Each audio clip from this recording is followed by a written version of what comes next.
Lehenengo Pasabaloia Lagun txapelketa hau, Pasabaloia Lagun proiektuaren, umeentzako jai eguna da. Pasabaloia Lagun proiektuak integrazio proiektua da. Futbola tresna moduan, klubetan, erakundetan, integrazio egokiago bat eukiteko.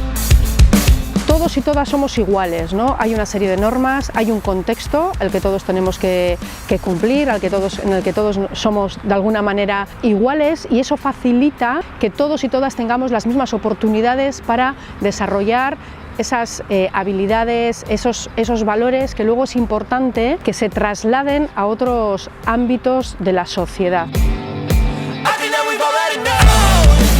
Digamos que el deporte, ese contexto, funciona, pues vamos a decir que a modo de laboratorio, para que todo lo que aprendemos ahí luego lo podamos extrapolar, ¿sí?, a otras dimensiones o a otros contextos.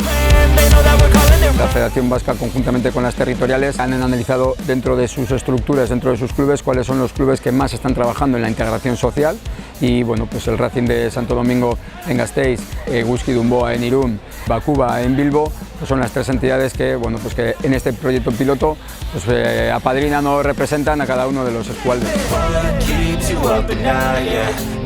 Kirolaren baloreak txikitatik sustatzea, gure ikuspuntutik, basketimen ikuspuntutik oso garrantzitsua da, bai? Alde batetik, kirola eta jarduera fisikoa eginez, maila pertsonalean ondo sentitzen garelako, eta beste aspektu oso garrantzitsu bada, kirolak sustatzen dituen harremanen inguruko gaitasunak, ez? Talde dinamika bada, beste batekin zagoz, lidergoa ere sustatzen dago, eta zentzu horretan, oinarrizko tresna litzateke kirola. Eta ganera bestalde batetik, kontestu horretan ez dagoelako ezberdintasunik. Txapelketa guztiak bezala, partidua jolasten da, batzuk irabazi, beste batzuk enpate galdu egin dezakete.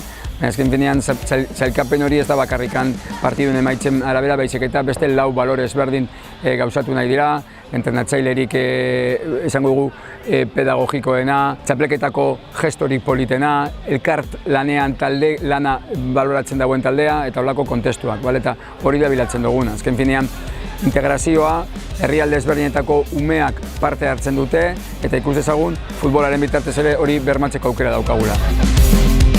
Que además de lo que más les gusta, que es compartir el verde, encima de un verde diferente hoy para ellos y para ellas, pues luego además la entrega de trofeos y demás, pues luego vamos a ir todos juntos y juntas pues a comer, a hacer una comida familiar, en el que además de las experiencias vividas en el campo, pues luego las van a poder compartir todos ellos y todas ellas, pues como hacemos los euskaldunes, ¿no? Pues en torno a una mesa con una buena comida.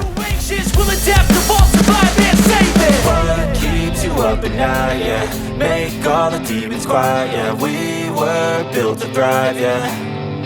I think that we've all had enough. What keeps you up at night, yeah. Make all the demons quiet, yeah. We were built to thrive, yeah.